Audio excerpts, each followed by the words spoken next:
नमस्कार।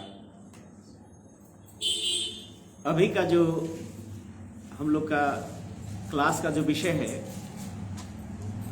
वह है मानव जाति को एकताबद्ध हम कैसे कर सकते हैं। आज सारे दुनिया में जब जाति पाति के नाम पर लड़ाइयां चल रही है, सारे दुनिया में मजहबी उन्मादना, क्या होते हैं उन्मादना, माने मजहबी नशाग्रस्त होके लोग एक दूसरे को खत्म करने के लिए प्रस्तुत है।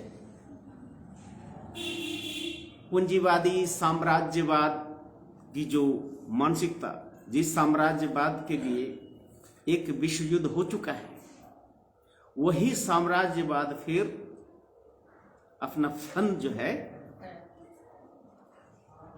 फन उठा के खड़ा है। कुछ विकसित देश वो अपने आप को देश का मालिक समझ बैठा है, दुनिया का मालिक समझ बैठा है। तो हद हो गया जो किसी देश का प्रेसिडेंट को ही उठा के लेके चला आया। जैसे आदिम जमाने में एक राजा दूसरे पर आक्रमण करते थे, तो वैसे ही राक्षसों का उदय फिर हो गया है। दूसरे देश के सार्वभौमिकता, दूसरे देश के जो अधिकार व संस्कृति को दरकिनार करके वो अपना अधिकार जमाना चाहता है। और भारत बस जैसे जगह पे जहां पर वसुधैव कुटुंबकम की भाषा बोली जाती थी, सबका कल्याण, सबके भलाई के लिए, और ये देश का इतिहास है कि इस देश ने सभी मजहबों को जगह दिया। इस्लाम आया, इस्लाम को रहने का जगह दिया, किसी को भगाया नहीं। लेकिन जो बाहर से आए हुए मजहब को अपना असली मजहब मानने लगा, और इस देश का जो भागवत संस्कृति है, भागवत परंपरा है, उस पर हावी होने का प्रयत्न किया, और आज भी वही काम कर रहा है। दूसरे तरफ राजनैतिक राजनेता, वो भी इन सब छोटे छोटे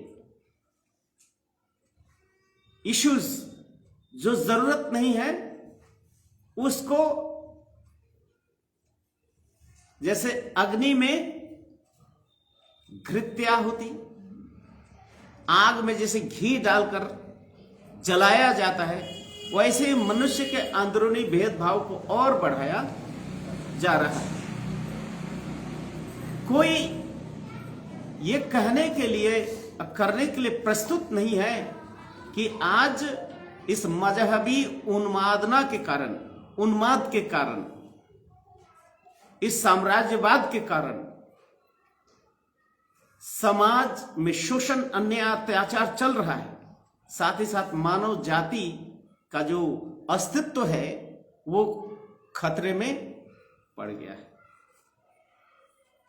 ऐसी अवस्था में आनंद मार्ग सभी भेदभावों को दरकिनार कर, वो राजनीतिक हो, सामाजिक हो, धार्मिक हो, सारे भेदभावों को दरकिनार कर एक मानव जाति को एक सूत्र में बांधने का प्रयास में लगे हुए हैं। मानव जाति को कैसे हम जोड़ सकते हैं?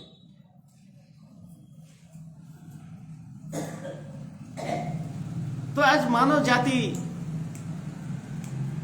जाति रह कहां? कहने के लिए नाम के वास्ते मनुष्य है, लेकिन मानविकता कितने बची हुई है? ये सोचने का विषय है कि हम अपने आप को आधुनिक युग के कहने वाले मॉडर्न एज रॉकेट युग के कहने वाले वो आज छोटे छोटे ऐसे तुच्छ विषयों पर अड़ियल मिजाज अपना रहा है जिसका कोई औचित्य नहीं है। आज जरूरत है समाज में वैसे मानसिकता की जो तोड़ना नहीं जोड़ना चाहता हो, वो सिर्फ भाषण में नहीं व्यवहार में करना चाहता हो। दो ही चीज है, ऐसे बिंदु जो मनुष्य को जोड़ता हो और ऐसा बिंदु जो तोड़ता हो। जिन बिंदुओं पर ज्यादा दबाव डालने से समाज की एकता नष्ट होती है, समाज की प्रगति रुक जाती है, ऐसे बिंदुओं पर हम क्यों चर्चा करेंगे? जिस बिंदु पर चर्चा करने से मानव जाति की एकता अक्षुण्ण रहे और संपूर्ण मानव जाति यह सोचे कि हां, आज हमारे लिए यही करना चाहिए, तो ऐसे बिंदुओं को the point of unity should be encouraged and the point of disunity should be discouraged. मानवीय एकता के लिए जो भी बातें उपयोगी है उसको प्रोत्साहन देना चाहिए। जो बातें मानवीय एकता के बीच में खलल पैदा करे, ऐसे बिंदुओं को साइड में रख देना चाहिए, उसको उत्साहित नहीं करना चाहिए। लेकिन दुर्भाग्य हमारे आज विश्व समाज की है कि आज वैसे ही बिंदुओं पर ज्यादा राजनेता हो, समाजपति हो, ये सब लोग वैसे ही बिंदुओं पर ज्यादा ध्यान दे रहे हैं, पूरा क्षमता लगा दे रहे हैं, पूरे एनर्जी लगा दे रहे हैं, राष्ट्र शक्ति का प्रयोग हो रहा है जिससे कि मानव जाति और बिखर जाए।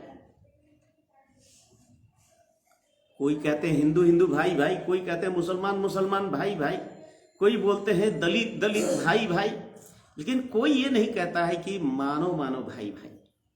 ये भाषा सिर्फ आनंद मार्ग की भाषा है, मानव मानव भाई भाई।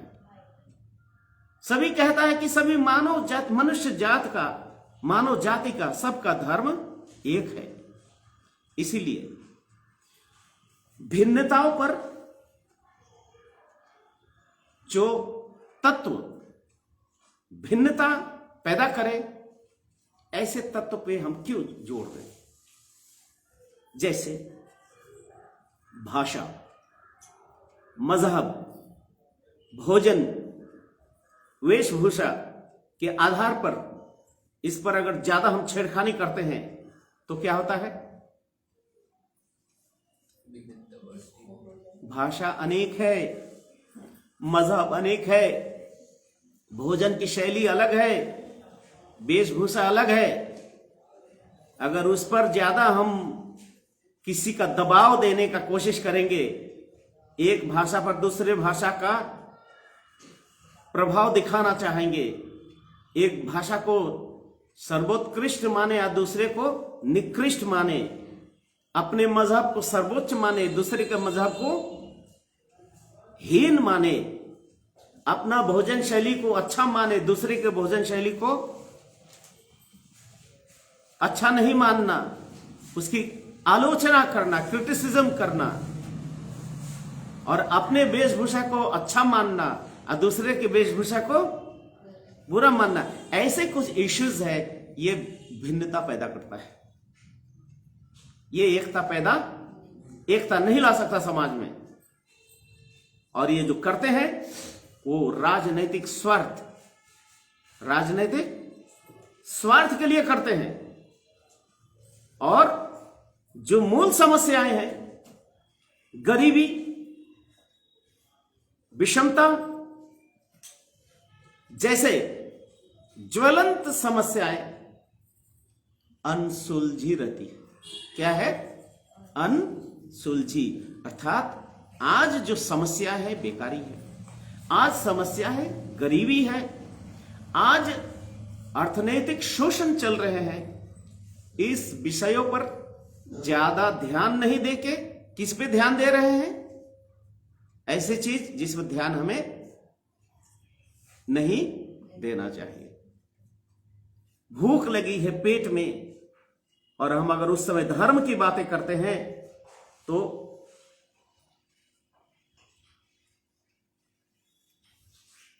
पहले भूख मिटाने की बात करेंगे, तभी धर्म की बातें हो सकती है। इसलिए इस बिंदु पर हम सबको एकमत होना है और नेताओं को कम से कम जो विभाजनकारी मुद्दे हैं, जैसे भूखमरी, शोषण, बीमारी, इससे दूर रहना चाहिए और एकता का जो भी एजेंडा है उस पर हमें काम करना चाहिए। तो सबसे पहले हम मुख्य जो अनेकता का बात किस किस विषय पे हुआ? सबसे पहला भाषा, उसके बाद जाति, मजहब, खान पान, भोजन और पोशाक। ये डिसयूनिटी पैदा करता है। ये सबका अलग अलग है, अपना अपना चॉइस होता है। लेकिन जिस बात पर ज्यादा ध्यान देना चाहिए वो है गरीबी, भूखमरी, अर्थनैतिक शोषण, सामाजिक व्यभिचार। ये सब विषय पे करना चाहिए जो नहीं हो रहा है। ये पॉइंट्स ऑफ डिसयूनिटी है। क्या है? पॉइंट्स ऑफ डिसयूनिटी, अर्थात विभेदकारी ये बिंदु है। और एकता का बिंदु क्या है? पहला, सामाजिक आर्थिक क्षेत्र, सामाजिक आर्थिक क्षेत्र, समाज और अर्थनैतिक क्षेत्र में अर्थनैतिक जागरूकता, आर्थिक विषमता, इसको कैसे दूर करें, इस पे हमें ज्यादा समय देना चाहिए। सबका एकाग्रता, अटेंशन के साथ ये करना चाहिए। और दूसरा एकता का बिंदु है मनोवैज्ञानिक। क्या है? माने साइकोलॉजिकल, भावात्मक एकता। क्या है? भावात्मक एकता। एक एक बिंदु पर हम आगे बढ़ेंगे। और तीसरा है, सबसे जो महत्वपूर्ण है वह है आध्यात्मिकता। यहां मजहब की बातें नहीं हो रही है, यह बात हो रही है आध्यात्मिकता की बातें हो रही है। अर्थात आध्यात्मिकता पर, ये तीन बिंदु पर, समाज, अर्थनैतिक और मनोवैज्ञानिक, सांस्कृतिक और आध्यात्मिक, संवेदनात्मक क्षेत्र है। इस चीज पे अगर हम ध्यान देते हैं तो समाज को, हम मानव जाति को एक सूत्र में बांध सकते हैं।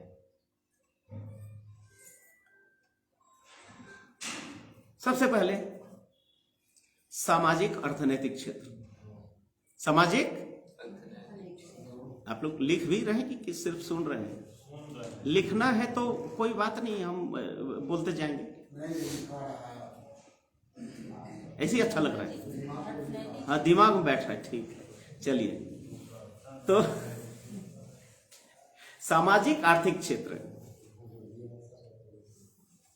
कोई व्यक्ति के पास जरूरत से ज्यादा, प्रयोजन अतिरिक्त अगर धन का जमाव हो जाए, वो समाज का प्रगति का लक्षण है या सामाजिक अधोगति का लक्षण है?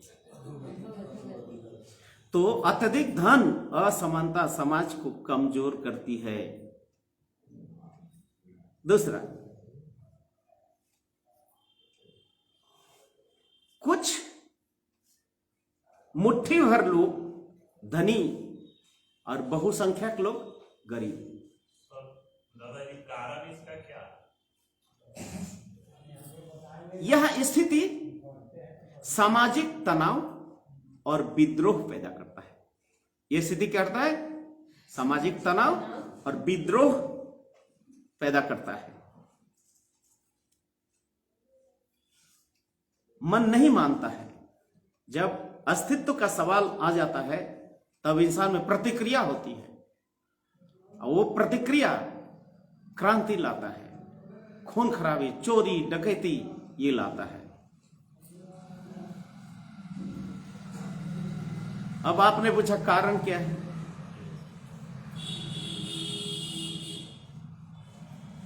ये जितना भी संपदा है, कौन सा? प्राकृतिक संपदा में क्या क्या आता है?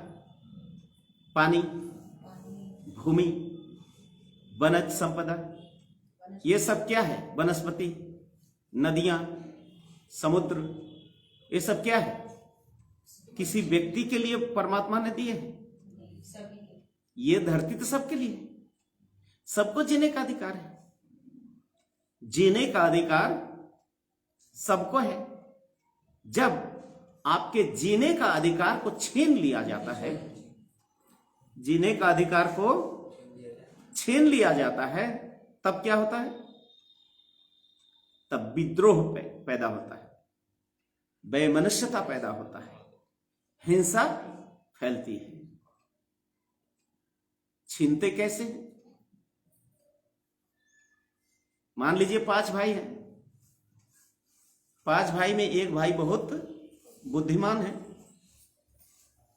बहुत बुद्धिमान है, पढ़े लिखे हैं, ज्ञान है, दूरदृष्टि है, और पैसा कैसे कमाया जाए वो भी उसको मालूम है, और वो बुद्धि। और 4 भाई उतना सजग नहीं है, सामाजिक चेतना उतना नहीं, सिंपल है। उनको अब एक भाई पर बहुत विश्वास है कि मेरा बड़ा ये भाई है, हम सबका हित नहीं करेगा।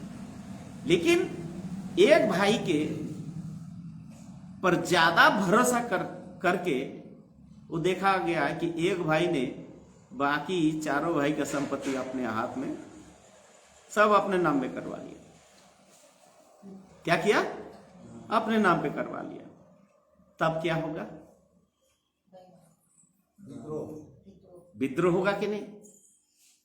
क्या आप लोग को पता है दुनिया के कुछ मुट्ठी भर लोग दुनिया का 80% संपदा अपने हाथ में कर रखा है? कितना? मुट्ठी भर लोग, ज्यादा नहीं, ज्यादा से 300 से 350 लोग हैं जो दुनिया के 80% संपदा अपने हाथ में कर लिया है। कुछ समझ में आई बात?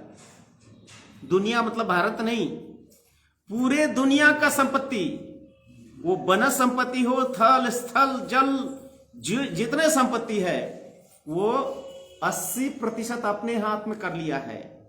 दुनिया की कितनी आबादी है?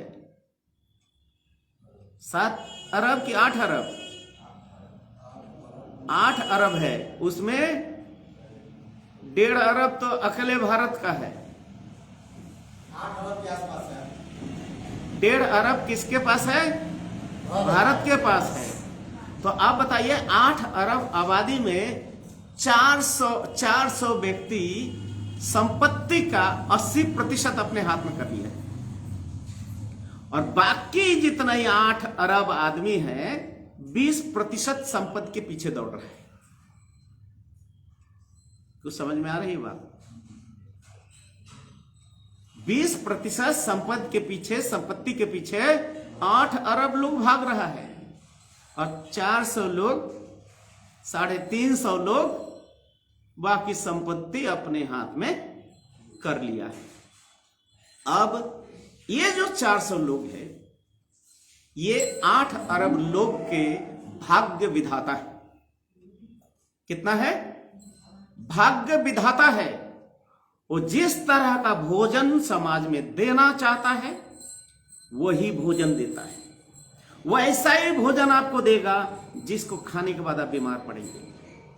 वो ऐसा दवाई तैयार करेगा जिस दवाई खाने के बाद फिर दूसरा बीमारी आपको पैदा होगा।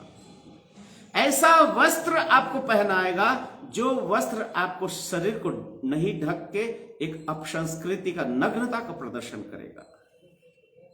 अर्थात 8 अरब आबादी को उसी तरह से, जिस तरह से एक भूखा कुत्ता के सामने एक मांस का लोथड़ा लटकाया जाता है, पीछे पीछे दौड़ते रहता है किलोमीटर उस मांस के लोथड़ा के लिए, उसी तरह से 8 अरब लोग दौड़ रहा है किसके लिए?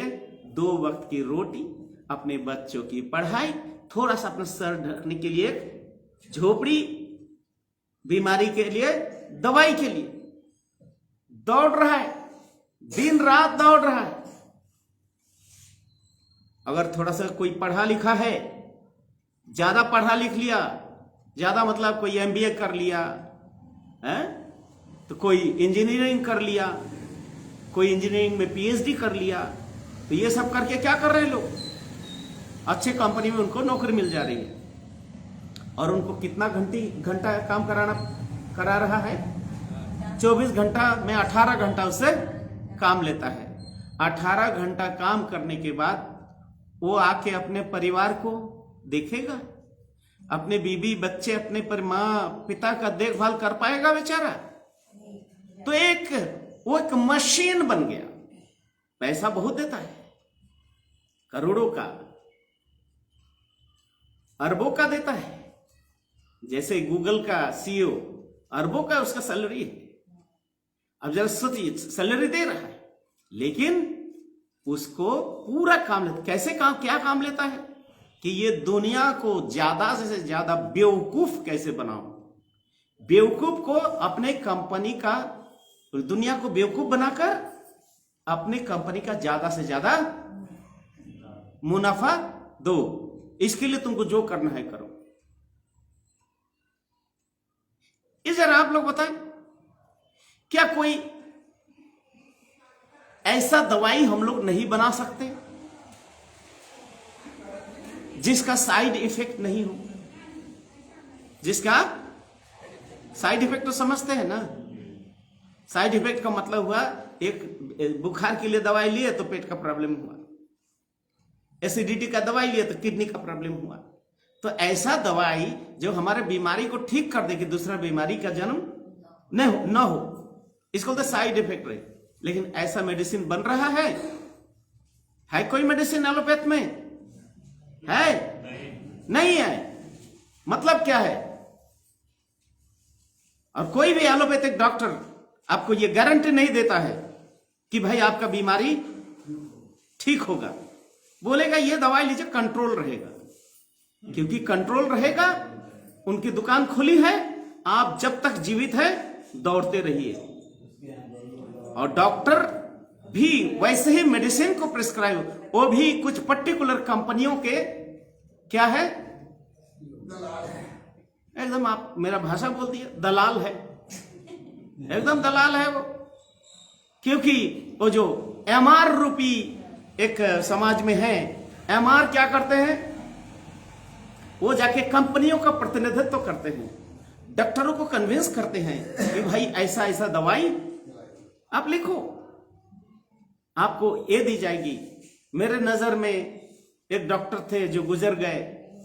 डॉक्टर साहब के परिवार के, उनके पढ़ाई लिखाई के लिए कंपनी बोले कि आपको जो चाहिए, आपके बेटा का पढ़ाई के लिए हम खर्च, विदेश जाए कहीं भी पढ़े हम पैसा देंगे, घर के लिए, गाड़ी के लिए, सब के लिए हम पैसा देंगे, सिर्फ हमारा दवाई आप लिखिए। क्या मैंने, आप लिखिए दवाई, मेरे लिए लिखिए, आपके परिवार का कोई कष्ट नहीं होने दूंगा। तो इस तरह से जितने भी ये मेडिकल कंपनियां हैं इस तरह के मेडिसिन बेचते हैं। जितने भी फूड प्रोसेसिंग कंपनियां हैं, फूड प्रोसेसिंग समझते हैं, भोजन बनाता है।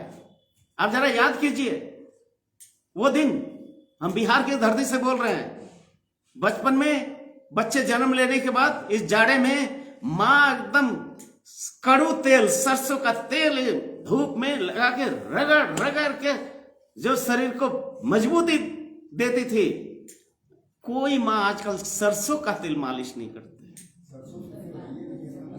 जॉनसन बेबी ऑयल, कौन? Johnson baby oil. इधर सुनिए, Johnson baby oil, Johnson food, माने जो खाना है उस जॉनसन के कंपनी का खरीदना है आपको। और इस तरह की कुछ ब्रांडेड कंपनी एकदम ब्रांड किया हुआ है, उसके बाहर जा ही नहीं सकते हैं। अरे कौन ऐसा माँ है अपने बच्चों का हित करेगा? अरे डॉक्टर साहब तो हमारे लिए भगवान है, और भगवान बोल रही की बोल रही कि जॉनसन का तेल। अच्छा जॉनसन का तेल लगाओ, जॉनसन का तेल लगा, थोड़ा सा धूप लगा सर्दी हो गया, छींक आ गया, थोड़ा सा बारिश आ गई तो छींक लग गया, थोड़ा धूल लगा तो एलर्जी हो गया। आजकल के जो बच्चे लोग मक्खन का पुतला बना के ये जॉनसन का प्रोडक्ट और ब्रांडेड कंपनी सबको पुतला बना रहा है। धूप से एलर्जी, बारिश में एलर्जी, धूल में एलर्जी, हर चीज में एलर्जी ही एलर्जी। सरसों का तेल मार्केट में मिलेगा, लेकिन सरसों का तेल नहीं मिलेगा, सरसों नाम का तेल मिलेगा का पाम ऑयल। उसी को अलग अलग फ्लेवर देके, कोई soybean, double refined, triple refined, घानी का सरसों तेल खाइए, और उसके बाद कुछ दिन के बाद, आज तक तो हर घर में गल ब्लाडर स्टोन हो गया है। किसके स्टोन? तो किडनी स्टोन, गल ब्लाडर स्टोन, पेंक्रियाज में स्टोन। ये सब कौन कर रहा है? ये जो आपके तथाकथित जो ब्रांडेड कंपनियां हैं ये कर रहे हैं। आप लोग भूल रहे हैं? कुछ ही दिन पहले, 2 साल पहले बोल रहा है कि ये जो मैगी है, जो बच्चा लोग नूडल्स पसंद करता है, मैगी नूडल, हाँ, तो मैगी में कुछ ऐसा तत्व मिला है जो खाने से कैंसर हो सकता है। अब कंपनियां क्या हुआ, पकड़ लिया एकदम, बोल रहा है एकदम पूरा जो फूड डिपार्टमेंट जो है उसको पकड़ लिया है, फूड डिपार्टमेंट पकड़ लिया है, तुम्हारा ये सब सामान ये करो। आप लोग बताइए तो हाजीपुर वासियों, कहीं भी नूडल का पैकेट फेंके हुए दिखाई दिया? बिहार के वासियों, भारत के वासियों जो इतना प्रोडक्शन किया था कहां गया? नहीं, कुछ दिन के बाद वो जो फूड डिपार्टमेंट का जो हेड है मिल गया मोटा रकम, 10, 20, 50 कर रहा। अरे छोड़िए ना सर, हाँ तो ठीक है, देखो एक बार वार्निंग दे रहे हैं तुमको, 50 करोड़ हो गया तो भाषा नरम हो गया, फिर वही प्रोडक्ट जो है फिर वैलिड हो गया। इस तरह का मानसिकता आज पूरे समाज को, हमारे देश को, हमारे आने वाले जो समाज के धरोहर है, हमारे शिशु, हमारे बच्चे, हमारे युवा वर्ग, सबको बर्बाद कर रहा है। मुझे तो दुख तब होता है, इतना दिन तो एक पार्टी 70 साल से सुना हूं शोषण कर रहा है, लेकिन आज पूरी दुनिया, पूरे देश जिस पर विश्वास किया है, वो लोग अब भी शराब बंदी नहीं कर पाया, अभी वो गुटखा बंदी नहीं कर पाया, अभी भी शराब के भट्टियों को लाइसेंस दिया जा रहा है। उनको क्या चाहिए? राजनेताओं को उनको चाहिए टैक्स चाहिए। क्या चाहिए? टैक्स चाहिए। भले तुम्हारा बच्चा मरे, जाए जहन्नुम में दुनिया, लेकिन उन्हें क्या चाहिए? टैक्स चाहिए। और दारू का भट्टी पहले तो भाई गांव देहात के लोग, बिहार के लोग थोड़ा सा ताड़ी उड़ी पी के अपना आनंद ले लेता था, है खजूर का ताड़ी, ताल का ताड़ी। अब तक तो विदेशी माल एकदम घर के दरवाजे पे हाजिर है, एकदम विदेशी क्या, विदेशी ब्रांडेड, एकदम हर गली गली में लाइसेंस दे रहा है, और ये कह रहे हैं हमारे देश को उन्नत कर रहा है, सबका भलाई सबका साथ कर रहे हैं। ऐसे ढोंगी पाखंडियों से तो सावधान होना पड़ेगा सबको। मेरे परिवारजनों बोलते हैं, अब परिवारजनों को तुम शराब पिलाओगे, परिवारजनों को तुम नशाखोरी में लगाओगे, क्यों? ये उन तमाम धन्ना सेठों का कारनामा है जो राजनेताओं को भी खरीद लिया है, बुद्धिजीवियों को भी खरीद लिया है, पुलिस को भी खरीद लिया है। उनके सुरक्षा में आर्मी तैनात हो जाएगा। किनके लिए? जो आपको हर दिन जहर पिला रहा है। आप ठीक है, बिहार में दुग्ध उत्पादन बहुत ज्यादा है, भैंस गाय, ठीक है, लेकिन मैं ये पूछ रहा हूं, जब पर्व और त्योहार नहीं रहता है, वो दूध को क्या करते हैं लोग? नदी में तो नहीं फेंकता है।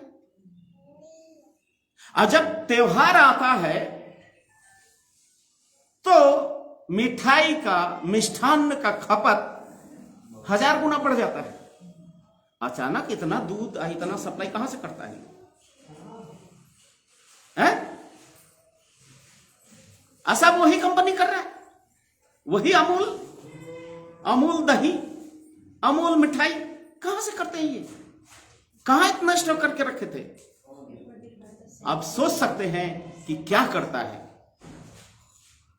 हर दिन हमारे स्वास्थ्य, हमारे अस्तित्व को लेके खिलवाड़ कर रहे हैं। और कारण यह है कि आज सिर्फ आपका नहीं, पूरे देश बीमार है। पूरे देश बीमार है।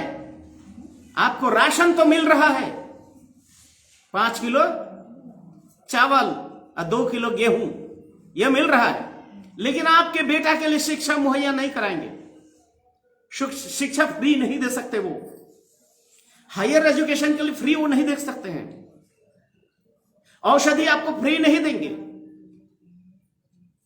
राशन देंगे फ्री। लेकिन हम कह रहे हैं हमें राशन फ्री नहीं चाहिए, तुम हमारे समाज को स्वस्थ ठीक करो, स्वास्थ्य ठीक कर दो, मेडिसिन फ्री कर दो और एजुकेशन फ्री कर दो, बाकी कुछ फ्री नहीं चाहिए तुमसे। ये 2 चीज अगर तुम फ्री कर सकते हो तो तुम देश के नेता हो, नहीं तो अपने आप को देश का ठेकेदार कहना बंद करो। ये ढोंग रचना बंद करो कि अगर शिक्षा मिलेगी आदमी अपने पैर पे खड़ा हो जाएगा, स्वस्थ शरीर रहेगा तो अपने कमा के खाएगा। लेकिन इस स्वस्थ ठीक होने नहीं देंगे ना, स्वस्थ आपका ठीक नहीं होने देंगे। तो आज जिस विषय पे हमें चर्चा करना चाहिए वो क्या है?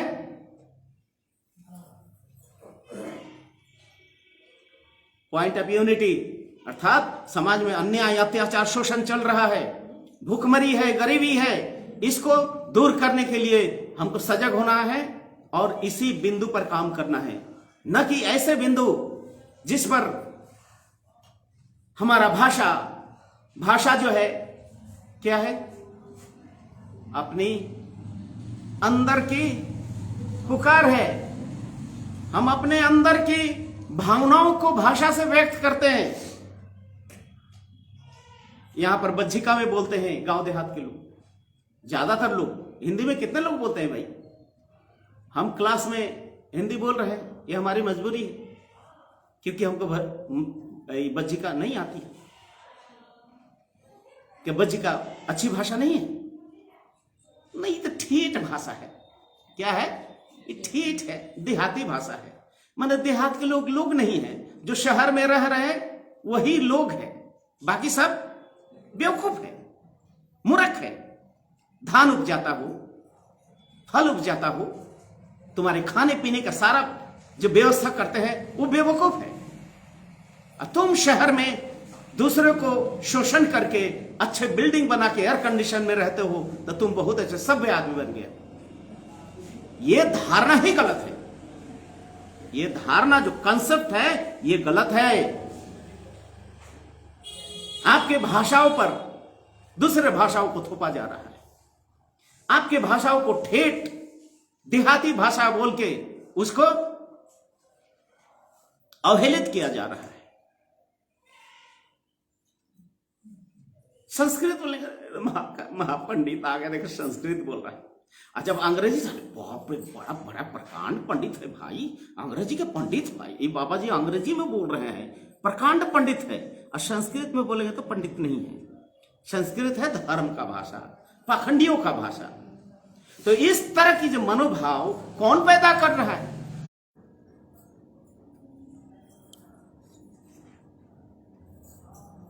तो तमिल है, तेलुगु है, तुलु है, मारवाड़ी है, गुजराती है, इस तरह कितना मुख्य 44 भाषा है। आप गुजरात में जाके देखिए तो कितने लोग को हिंदी आती है? जाइए तो, गए हैं कभी गुजरात? कितने लोग को हिंदी आती है? उड़ीसा में जाइए तो कितने लोग को हिंदी आती है? तमिलनाडु में जाइए तो कितने लोग को हिंदी आती है? यहां पर गांव में कितने लोग को हिंदी आती है? यहां भी बज्जिका बोलते हैं। गांव में जाएंगे तो सब यहां के भाषा में पूछेंगे, बाबा आप कहां से आए? कहते हैं कि नहीं? इसलिए सबका भाषा अपना मूल्यवान है। जैसे किसी भाषा को थोप कर हमारे भाषा पर हम नहीं कह सकते कि मेरा सर्वोपरि भाषा है, उच्च भाषा है। ठीक उसी तरह से आप जरा देखिए हिमाचल प्रदेश के लोग जो कपड़े पहनते हैं, वो कपड़ा यहां ठीक रहेगा, सुइटेबल है? यहां जो गर्मी के दिनों में साड़ी पहनते हैं, वो जाके हिमाचल प्रदेश में पहन सकते हैं? तब हम किसका भाषा ड्रेस को आप अच्छा मानेंगे, यहाँ का कि हिमाचल का? दोनों अपने अपने जगह पे अच्छा है, बशर्ते वो कपड़ा शरीर को ढके, उसमें किसी तरह की असंस्कृति का झलक नहीं दिखे। यही ना, यही होना चाहिए। ठीक उसी प्रकार भोजन, आज तो देखिए सामाजिक तौर तरीका कारण आज भोजन में भी परिवर्तन आ गया है। पहले बंगाल में बीमार लोग बोले रोटी अगर खाते हैं, कोई दिक्कत है क्या? अब जो रोटी खा रहे कोई दिक्कत है? बुखार है क्या? मतलब रोटी बीमार का भोजन है, बंगाल में माना जाता है, ये मान्यताएं थी। लेकिन आज बदल गया, आज रोटी अंग बन गया है। ज्यादातर लोग शाम को रोटी खाते हैं, लेकिन अभी भी ज्यादातर जो है वो क्या कर रहे हैं? चावल खाते, तीनों टाइम चावल खाते हैं। लेकिन YouTube देख देख के हमारे दीदियां तो इतने नए नए चीज बना लेते, इडली, डोसा, उत्तप्पा, छोला भटूरा, नान और क्या क्या चीज बनाती रहती है सब। लेकिन ये नान, छोला, भटूरा यहाँ का भोजन तो नहीं है। यहाँ का भोजन अलग है, तमिलनाडु का भोजन अलग है, पंजाब का अलग भोजन है, गुजरात का अलग है, मध्य प्रदेश का अलग है, महाराष्ट्र का अलग है, कर्नाटक का अलग है, केरल का अलग है। सबका अलग अलग भोजन शैली है, अपना रुचि है। और ये भोजन शैली परिवेश के कारण बनता है। आपका जो ज्योग्राफी, किस तरह के परिवेश में आप रहते हैं, गर्म प्रदेश में है या ठंड प्रदेश में है, समशीतोष्ण प्रदेश में है, किस प्रदेश में आप रहने वाले हैं। इसलिए किसी के भोजन पर आप कटाक्ष नहीं कर सकते हैं, किसका भोजन अच्छा है, उसका भोजन बुरा है। तो ये जो कुछ चीजें हैं, जैसे मजहब भी सबका अपना अपना है भाई। तो मतवाद है, एक मत छोड़े दूसरा का ग्रहण किए, एक को छोड़े दूसरे को ग्रहण किए, एक अच्छा नहीं लगता दूसरे ग्रहण किए, ये मतवाद है जिसको मजहब बोलते हैं। इस पर भी ज्यादा दबाव आदमी को नहीं देना चाहिए, ध्यान आकृष्ट लोगों को इस पर नहीं करना चाहिए। जिस तरह से भारत देश अंग्रेजों के चंगुल से आजाद हुआ, किस विषय पे? अंग्रेजों के चंगुल से आजाद हुए कि नहीं भारतवर्ष? अंग्रेजों की गुलामी से कैसे आजाद हुए? जब ये पता चला कि पूरे भारतवर्ष के जो संपत्ति है, सब संपत्ति को लूट के ले जा रहा है। कहां? ब्रिटेन ले जा रहा है। और हमारे देश का जो कृषि उद्योग है वो सबको बर्बाद कर रहा है। नील का खेती करवाया, सिल्क खेती बंद करवा दिया। यहाँ का जो पहले सिल्क ही होता था, उसके बाद हाँ वो नील करवाया। हाँ, नील, सिल्क बंद करवा दिया ना, सिल्क बंद करवा के नील का खेती करवाया। नालंदा विश्वविद्यालय में तो जो खंडहर है उसमें जाके देख सकते हैं, वहां का जो टूटा हुआ बर्तन है अभी भी वैसे ही है, उसमें कोई परिवर्तन नहीं हुआ है। एल्युमिनियम खत्म हो जाता है, तांबा पीतल खत्म हो जाता है, लेकिन वो कैसा बर्तन बनाया था भाई, सीमेंट से तो नहीं बनाया, मिट्टी का बर्तन आज भी वैसी लोहे के जैसा मजबूत। आप सोचिए कितना उन्नत हमारा पॉटरी सिस्टम था देश का, लेकिन उसको खत्म किया अंग्रेजों ने किया। तो जब देखा कि हमारा सब कुछ बर्बाद हो रहा है, तब भारतीयों ने, भारत के कुछ क्रांतिकारी नेता आगे आए और लाखों का कुर्बानी, लाखों लोगों का कुर्बानी देकर भारत को आजाद किया। आजाद करने के बाद भी आजाद नहीं हो पाए, क्योंकि जो असली नेता थे, जो सचमुच में देश का हित चाहते थे, उनको तो भागने के लिए मजबूर किया गया। कौन? स्वार्थी लोग, अवसरवादी लोग, अवसरवादी नेता हम लोग सब जानते हैं। कोई तो महात्मा बन गए, कोई चाचा बन गए। ना उसमें चाचा बनने की क्षमता, ना उनमें महात्मा बनने की कोई क्वालिटी थी। सिर्फ और सिर्फ भारतीय संस्कृति, भारतीय आध्यात्मिक धरोहर को इन्होंने बर्बाद किया और उसके कुछ दलालों को रखे गया जो 70 साल तक खत्म किया। और आज भी दलाल बरकरार है, जीवित है, और हमारे संस्कृति, हमारे धरोहर, हमारे अर्थनीति, हमारे सेंटिमेंट, हमारे हर चीज को लेकर खिलवाड़ कर रहे हैं लोग। इसलिए बाबा आनंद मूर्ति जी कहते हैं कि नेताओं पर तुरंत विश्वास मत करना। ये लोग तो वो गिरगिट है, कभी भी रंग बदल लेता है, भाषा भी बदल देगा, तुम्हारे जुबान का भाषा बोलने लगेगा, वो रंग बदल बदल के भाषा बोलेगा, लेकिन तुम्हारा जो असली मुद्दा है उस पर वो कभी नहीं बोलेगा।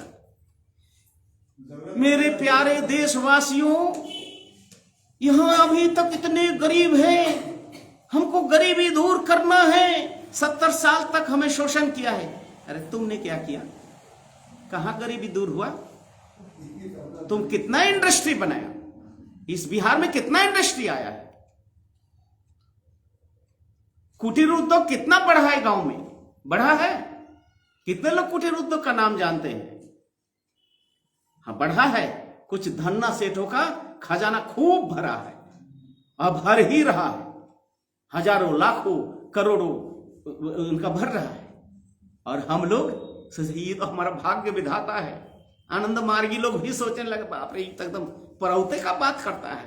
अरे कोई प्रौत का बात नहीं करता है वो, तो प्रौत उसके लिए दुश्मन है, वो प्रौटिस्ट को दुश्मन मानता है, आनंद मार्गी को दुश्मन मानता है, वो आनंद मार्गी को दुश्मन मानता है। ऐसे लोग जो सत्य का भाषा बोलता हो, मानवता की भाषा बोलता हो, एकता की भाषा बोलता हो, ऐसे लोग, उनके आंखों का कांटा है। हालांकि बनना चाहिए था आंखों का तारा, लेकिन बन गया आंखों का कांटा है। आनंद मार्ग आंखों का कांटा मानता है। इसीलिए हम लोग को ये सब चीजों पे ध्यान नहीं देके जो करना चाहिए, क्या करना चाहिए आज के राजनेताओं को? सबसे पहले ये जो बिहार है, हम बिहार में हैं तो बिहार का भाषा बोल रहे हैं। बिहार में चावल का उत्पादन होता है कि नहीं? चावल ही तो, चावल और गेहूं, दो चीज यहां का मुख्य है। लेकिन क्या नहीं है यहां पर?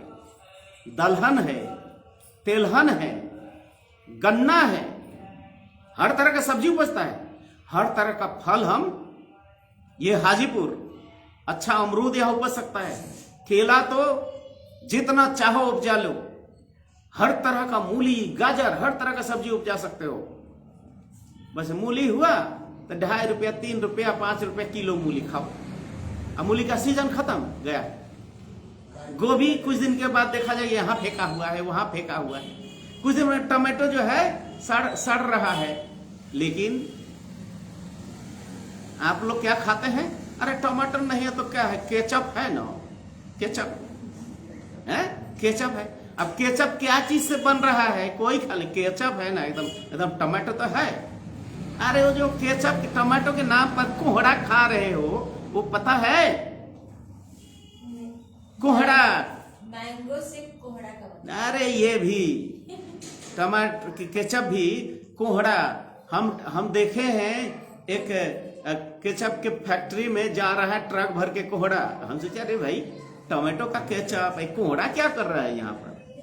वहां से बोतल भर के निकल रहा है एकदम क्या टमाटो, एकदम ताजा टमाटो का एक फोटो है। आराम से खाइए केचप, वो खाना नहीं है, टमाटो नहीं खाना है। तो मेरा कहना है कि हमारे देशवासियों को क्या ये बिहार जैसे जगह में टमाटो का असली पेस्ट बनाने का कितने घरों में इंडस्ट्री है? टमाटो पेस्ट बनाने में ज्यादा खर्च होता है क्या? तो जब इतना उत्पादन हो रहा है और बहुत ऐसी जगह है जहां पर टमाटो होता ही नहीं है, तो यहां से पेस्ट बना, केचप नहीं, पेस्ट बनाकर उसको दूसरे जगह पे दिया जा सकता है। अब उस देश में उस राज्य में जो उत्पादन हम वहां से ला सकते हैं। लेकिन ऐसा कुछ भी नहीं है। इतना धान प्रोडक्शन होता है, धान से तेल निकालने वाला कितना फैक्ट्री है बिहार में? है। राइस ब्रांड ऑयल कहां पर बनता है बिहार में? नहीं बनेगा, बहुत कम है बिहार में। तो ये सब कहां बना है? हम देखें आंध्र प्रदेश में लगा हुआ है, दूसरे स्टेट में लगा हुआ है। वहां धान से तेल निकलता है, धान के भूसी से तेल निकाल के यहाँ 300-400 रुपया लीटर बिक रहा है। और हम सिर्फ धान उपजाते हैं, फिर भी हमारा किसान गाल धसा हुआ, आंख धसा हुआ, कुछ मूल्य नहीं है यहाँ के किसानों को। यहाँ पे राइस ब्रांड हम खाते हैं, ये फैक्ट्री नहीं। राइस ब्रांड बहुत अच्छा तेल है। हाँ। वो तेल खाने से आपको कोलेस्ट्रॉल नहीं बढ़ता है, हजम शक्ति भी बढ़ाता है। लेकिन वो सब यहाँ नहीं होगा। तो और कितना कितना बोले, मुझे यही कहना है कि अच्छा अगर सिंचाई का व्यवस्था हो, ये संपदा है, सामूहिक संपदा है।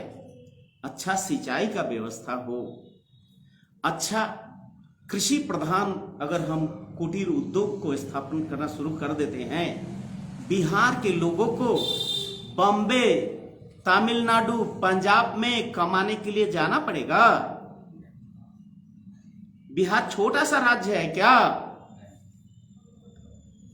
ये आबादी का समस्या, जनसंख्या का समस्या एक मनगढ़ंत समस्या है।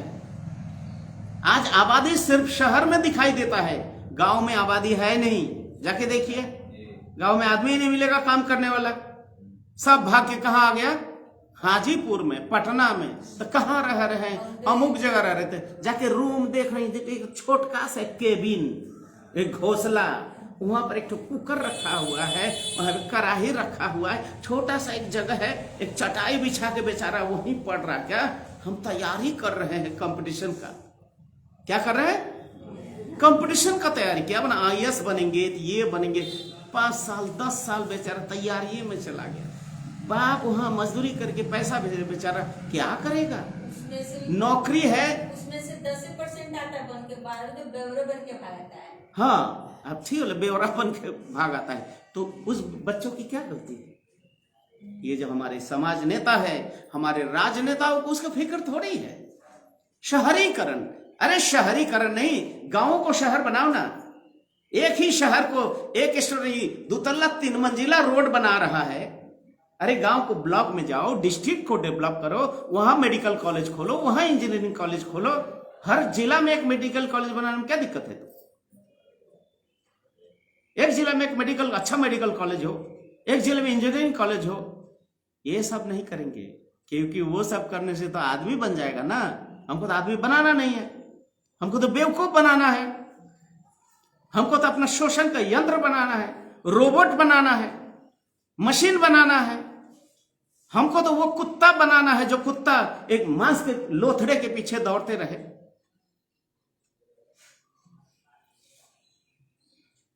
इसलिए ये जो खनिज संसाधन जो भी है, आज बिहार में जैसे ये तराई क्षेत्र में जंगल हुआ करता था कि नहीं? तराई मतलब नेपाल की तराई, चंपारण, मधुबनी, वो सब जंगल था कि नहीं? अभी जंगल है? अभी भी बहुत कम है। अरे काट छाट के बर्बाद कर दिया है सब। आज बिहार में कोसी, बूढ़ी गंडक, इतनी बड़ी बड़ी नदियां, फिर भी हमारा जमीन बंजर क्यों है? क्योंकि वो व्यवस्थाएं डेवलप नहीं हुई है, जो इंफ्रास्ट्रक्चर है वो डेवलपमेंट नहीं हुआ है। नदियों को जोड़ सकते हैं कैनल सिस्टम करके। बिहार में जब बारिश होती है, भयंकर बारिश होती है, वो जो रेन वाटर क्या करते हैं? सब ऐसे ही बह जा रहा है। रेन वाटर हार्वेस्टिंग क्यों नहीं करते?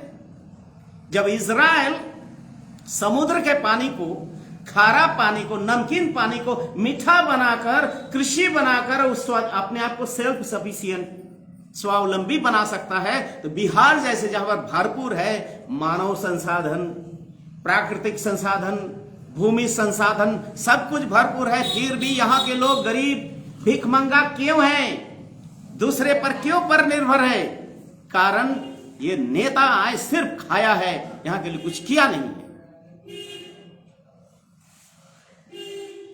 इसलिए खनिज संसाधन का सही उपयोग, इसके लोगों को रोजगार मिलेंगे। जो पढ़ लिख के वो रोजगार खुद पैदा करेगा। जो अगर अच्छा पढ़ाई लिखाई हो तो खुद जो है रोजगार पैदा कर सकता है। इसलिए कोई धन्ना सेठों का मोहताज होना नहीं पड़ेगा।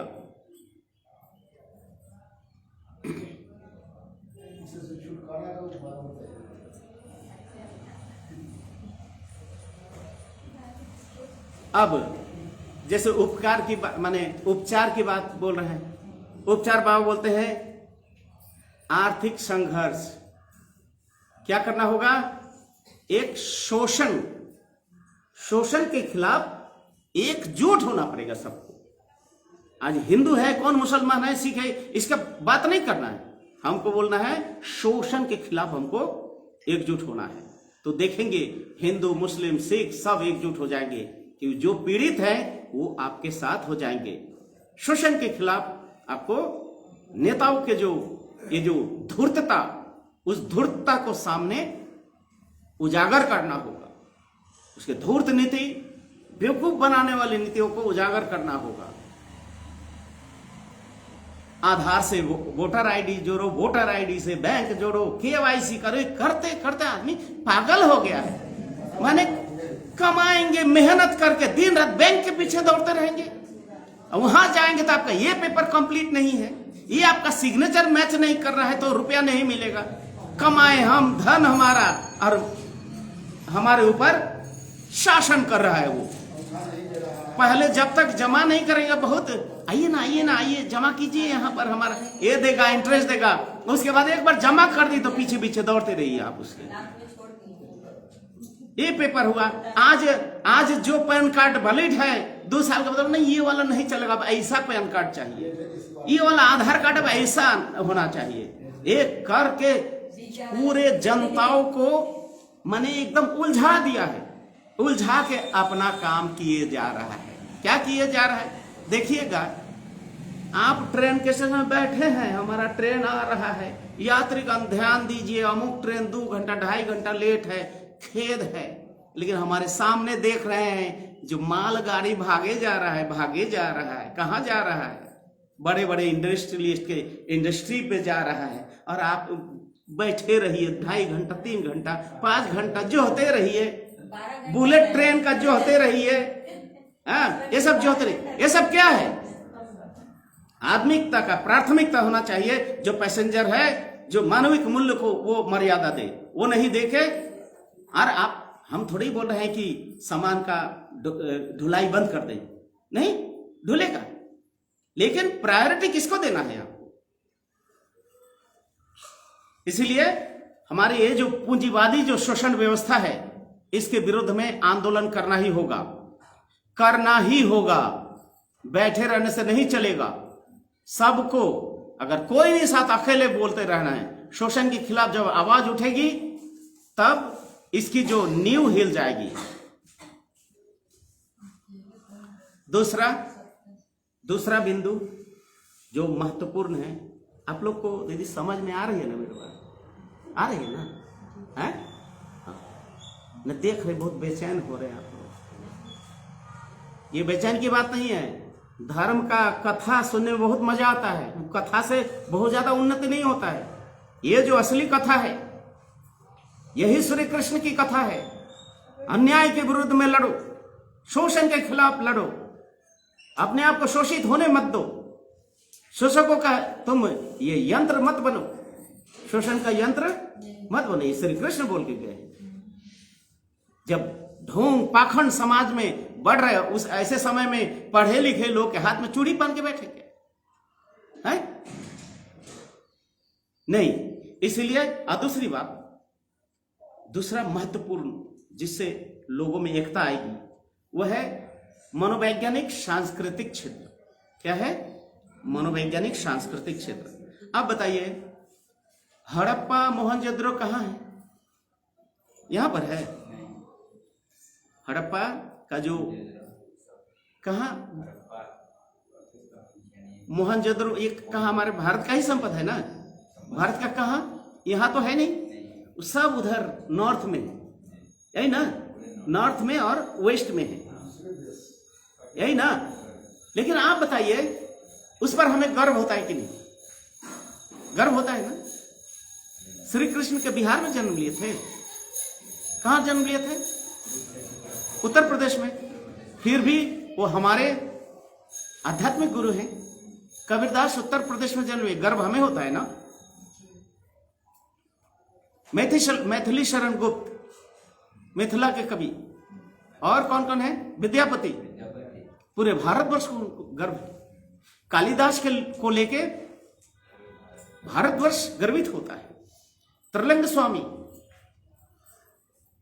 जितने भी बड़े बड़े किसी भी भारतवर्ष किसी कोने का हो क्यों हो, उनका इज्जत हम करते हैं, उनको हम सम्मान देते हैं, क्योंकि वो एकता की बातें किए हैं, मानविकता का बात किए हैं, आध्यात्मिक मूल्यों पर, सांस्कृतिक धरोहर को बचाने का। गुरु गोविंद सिंह, गुरु नानक, ये सब, कबीर, रहीम, ये सब हमारे संस्कृति के क्या है?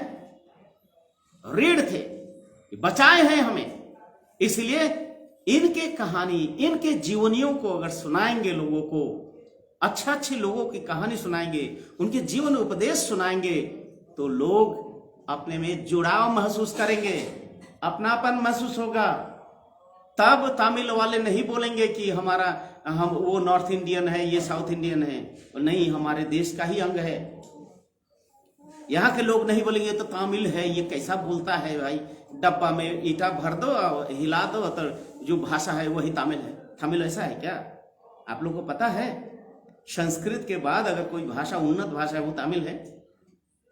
पता है आप लोग को? पुराना और धनी भाषा है, रिच लैंग्वेज है। उसको अगर बोलिएगा नहीं, ईटा भर के डब्बा को हिला दो, तो वही तमिल है। ऐसा है क्या? नहीं। इसलिए सबको अपना गरिमा है, सबके गरिमा को मर्यादा देंगे तो आपको भी वो मर्यादा देंगे, आपको भी अपना भाई समझेंगे। लेकिन इसमें भेदभाव पैदा करने वाले जो राजनीतिक शक्ति है, वही सबसे बड़ा कालनेमी है। ये सब क्या है? कालनेमी। वो कभी नहीं चाहता कि हमारे यहां पर एकता हो, कभी नहीं चाहता है। इसलिए सांस्कृतिक, जैसे ऐतिहासिक खोज होता है कि नहीं, खनन क्रिया होती है। खनन क्रिया में जैसे वैशाली का अशोक स्तंभ है, चंपारण का अशोक स्तंभ है, ये सब खनन से बहुत सारे चीज मिल रहा है जो हमारे संस्कृति को जोड़ता है, हमारे में जो आध्यात्मिक धर्म उसको जोड़ता है। इसलिए ऐसे चीजों को बढ़ावा देना है। ऐसे कहानियों को, ऐसे जीवनियों को ज्यादा से ज्यादा पढ़ाएंगे, जिससे हमारे में हम धनी होंगे। सांस्कृतिक दृष्टि से हम अपने आप को धनी बना सकते, यही मनोवैज्ञानिक दृष्टि है। इसलिए ये जो आज वर्तमान जो समाज को राज्यों में जो बटा है, ये सब राजनीतिक विभाजन है। क्या है, आपको समझ में आ रहा है राजनीतिक विभाजन क्या है? अर्थात राजनैतिक स्वार्थ के लिए विभाजन किया गया है, लेकिन ये राजनीतिक स्वार्थ से ये नहीं होगा। अर्थनैतिक विभाजन होना चाहिए। क्या? अर्थनैतिक दृष्टि से, सामाजिक अर्थनैतिक दृष्टिकोण से इसका विभाजन होना चाहिए। जैसे इसी बिहार में कितना अर्थनैतिक क्षेत्र बनेगा, किनको पता है? 5 अंगिका अंग क्षेत्र जो है एक सेल्फ सफिशिएंट जोन बनेगा, स्वयं संपूर्ण अर्थनैतिक। मिथिला, जितना मिथिला क्षेत्र एक बनेगा, ठीक है। भोजपुरी, मगही, है ना, ये सब 5 बिहार के समाज है। इस समाज को उत्साह देना चाहिए, तभी सभी समाज अपनी संस्कृति, अपनी भाषा, अपने धरोहर का रक्षा कर पाएंगे। इसलिए बाबा आनंद मूर्ति बोले कि ये जो राज्य का जो डिवीजन है, ये जो है गलत तरीके से हुआ है, इसलिए इसको दोबारा करना चाहिए समाज अर्थनीतिक क्षेत्र के अनुकूल, न कि राजनीतिक स्वार्थ को बढ़ावा देने के लिए। एक राज्य में कई सामाजिक अर्थनैतिक क्षेत्र हो सकता है। भाषा या राजनीति पर राज्य का बनना अवैज्ञानिक है, याद रखिएगा। भाषा और किस पर? राजनीति पर, भाषा पर नहीं। समाज अर्थनैतिक दृष्टिकोण से यह विभाजन होगा। अब भाषा की बात, भाषा बहुत महत्वपूर्ण है। आजादी के बाद सबसे बड़ा जो हमारे राजनेता लोग अपराध किए हैं, अपराध बोलेंगे, राजनीतिक अपराध है, वो क्राइम किए हैं कि हिंदी को राष्ट्रभाषा बनाया गया, जिसके कारण भारत के कई प्रदेशों में इसका विरोध भी हुआ है। दक्षिण भारत तो अभी भी उसको स्वीकारा नहीं है, हिंदी को राष्ट्रभाषा। और हिंदी राष्ट्रभाषा यह कहीं भी संविधान में नहीं है कहीं, लेकिन थोपा गया है। ये बात आई थी संस्कृत को बनाने का, लेकिन अंग्रेजों के दलाल ये नहीं चाहते कि संस्कृत का विकास हो, क्योंकि भारत की ज्यादातर जो भाषा है वो संस्कृत से जुड़ा हुआ है। तमिल भाषा में 3% संस्कृत है, और कुछ साउथ के भाषा में तो 70% है। जैसे आपको श्रीलंका का भाषा सिंहली, उसमें 70% संस्कृत है। जरा सुनेंगे कितना है सिंहल में संस्कृत? 70%। उसी तरह से कन्नड़ा है, मलयालम है, हर भाषा में संस्कृत है। अगर संस्कृत को बहुत ज्यादा है। तो ये संस्कृत एक ऐसा लैंग्वेज है, इस संस्कृत सबको जोड़ सकता था, पूरे देश को। अभी भी संस्कृत बोलिए तमिलनाडु में, वो आपका विरोध नहीं करेंगे। कहीं भी जगह संस्कृत बोलेंगे आपका विरोध नहीं करेंगे। वो जानते हैं कि उनके भाषा से जुड़ा हुआ सभी भाषाओं की जननी संस्कृत है। इसलिए संस्कृत को अगर उस समय उसका मूल्य दिया जाता तो आज हमारे भाषाओं पर इस तरह का शोषण नहीं होता। अरे भाई, आप पढ़ रहे हैं हिंदी, बोल रहे हैं हिंदी, और आपको परीक्षा देना पड़ेगा अंग्रेजी में। माने IAS बनने के लिए आपको अंग्रेजी सीखना पड़ेगा, है? क्यों? हम यहां पढ़े हैं, हम अपने भाषा में देंगे। यहां हमारी अपनी यूनिवर्सिटी होगी, अपने भाषा में हम लिखेंगे, अपने लिपि में लिखेंगे। इसके लिए कि कोई बाहर कहीं जाने पे बच्चे लोग को नहीं मालूम होता है, जो इंग्लिश होता है। अरे मैं ये बोल रहा हूँ, भाषा एक नहीं हजारों सीखिए ना। जैसे ही आप जिस दादा के सामने आप लोग बात कर रहे हैं, ये दादा कितना भाषा बोलते हैं आपको पता है? हमारे आनंद मार्ग के ऐसे ऐसे दादा हैं जो 10, 20, 25 भाषा बढ़िया से बोल लेते हैं, बढ़िया से बोल लेते हैं। और जब उनसे बात करेंगे, दादा कौन भाषा है, समझ में नहीं आता। तो बाबा ने ये मौका दिया है। भाषा पर भाषा का दबाव नहीं होना चाहिए। भाषा क्यों नहीं सीखेंगे? चाइना में जाएंगे तो चाइना हम नहीं सीखेंगे क्या? जब तमिलनाडु में जाएंगे तमिल हम लोग नहीं सीखते हैं क्या? कर्नाटक जाते हैं तो कन्नड़ नहीं सीखते हैं क्या? गुजरात जाते हैं हमारे दादा लोग तो गुजराती नहीं सीखते हैं क्या? सब कुछ सीखना होता है, सीख लेते हैं, दबाव नहीं, परिस्थिति उनको सिखा देती है। अंग्रेजी थोड़ी हमारा दुश्मन का भाषा है, अंग्रेजी क्यों नहीं सीखेंगे?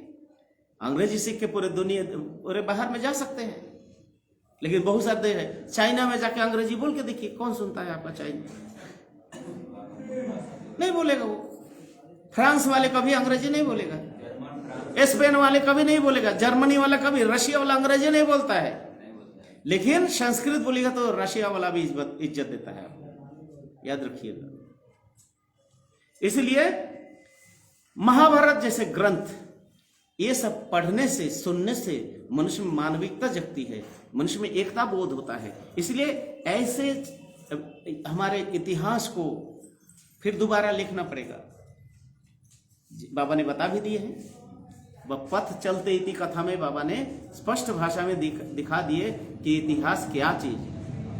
बाबा बोलते हैं लिखित इतिहास से सिर्फ और सिर्फ महाभारत की कथा है। महाभारत में सचमुच में क्यों?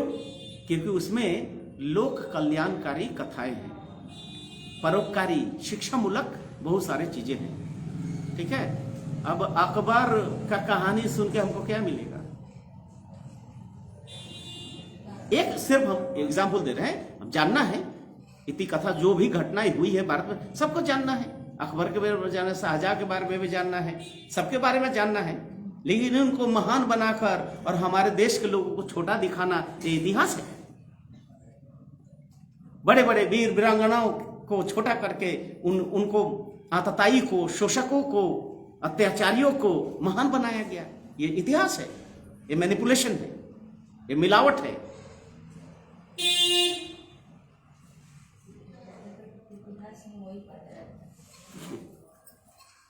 इसलिए आध्यात्मिकता एक ऐसा विषय है जो सबको जोड़ सकता है। ये अब तक जितना समाज अर्थनीतिक ये भी क्षणिक है, संस्कृति ये भी क्षणिक है, लेकिन अगर लोगों को आध्यात्मिक संस्कृति से जोड़ देते हैं तो ये स्थायी शांति ला सकता है समाज में, और सभी समस्याओं का निदान है। इसीलिए बाबा आनंद मूर्ति जी आनंद मार्ग के स्कूलों में यही सिखाया जाता है, हरि पिता माता गौरी स्वदेश भुवनत्रयम्, परम पुरुष इज माई फादर, परम प्रकृति is my mother, all the places of the universe are the shelter of ours. ये बाबा सिखाए हैं, वसुधैव कुटुंबकम की भावना सिखाए हैं बाबा कि परम प्रकृति हमारी माँ है, परम पिता ब्रह्म वो हमारे पिता हैं, हम एक ही परिवार के हैं। इसलिए जब एक ही परिवार के हैं तो हमारे में भेदभाव क्यों? हमारे में ऊंच नीच, छोटा बड़ा, काला गोरा, ये भेदभाव क्यों होगा? कि एक पिता के एक ही परिवार में 5 भाई अलग अलग धर्म मजहब के हो सकते हैं क्या? अगर नहीं हो सकते तो विश्व पिता के संतान अलग अलग मजहब के क्यों होंगे? तो ये जब आध्यात्मिक भाषाएं, आध्यात्मिक चर्चाएं, आध्यात्मिक अभ्यास, आध्यात्मिक अनुशीलन जब हर जीवन में होगा, मानसिक व्याप्ति होगी, मन विकसित होगी, मन बड़ा होगा, दिल बड़ा होगा, और दिल इतना बड़ा होगा कि सारे दुनिया को अपने में समेट लेने का क्षमता लोगों में होगी। इसलिए आध्यात्मिक जो भावनाओं को बढ़ावा देना है, यही एकमात्र मानव जाति को एक सूत्र में बांध सकता है। समस्त प्रकार के जाति रंग भेद को खत्म करके लोगों में एक विश्वास का माहौल बना सकता है। इसलिए अभी हमें मंदिर, मस्जिद, गिरजा, भाषा, इस पे चिंता नहीं करके हमको ज्यादा से ज्यादा स्कूल, ज्यादा से ज्यादा सामूहिक संपत्ति बढ़ाना है, सामाजिक संपदा बढ़ाना है। जितना सामाजिक संपद बढ़ेंगे उतना ही समाज के लोग सुखी होंगे, खुशी होंगे। इसलिए मजहब ये बाहरी दिखावा करता है और धर्म, आध्यात्मिकता मनुष्य का आंतरिक गुण है। मजहब लोगों में कट्टरता सिखाता है, मजहब लोगों को पागल बनाता है और आध्यात्मिकता मनुष्य को सही मनुष्य बनाता है। सिर्फ मनुष्य नहीं, मनुष्य में जितने भी गुण हैं उस गुणों को जागृत करता है, उसको ईश्वर कोटि में बनाता है। और जितने भी रूढ़िवादिता, ये कट्टरता को खत्म करके, अंधविश्वास को खत्म करके वैज्ञानिक विवेक प्रधान जो है मनुष्य बनाता है। तर्कशीलता कट्टरता को खत्म कर देता है। जब आप तर्क के आधार पे, तर्क के कसौटी पे सब कुछ देखेंगे तो ये अंधविश्वास कुसंस्कार अपने आप खत्म हो जाएगा। इसलिए हमें इन्हीं विषयों पे ज्यादा करना है कि समानताओं को बढ़ावा देना है, भिन्नताओं को खत्म करना है और सार्वभौमिक प्रेम को जागृत करना है। इसी तरह से हम संपूर्ण मानव जाति को एक सूत्र में बांध सकते हैं। धन्यवाद, नमस्कार। आप लोग कोई प्रश्न है?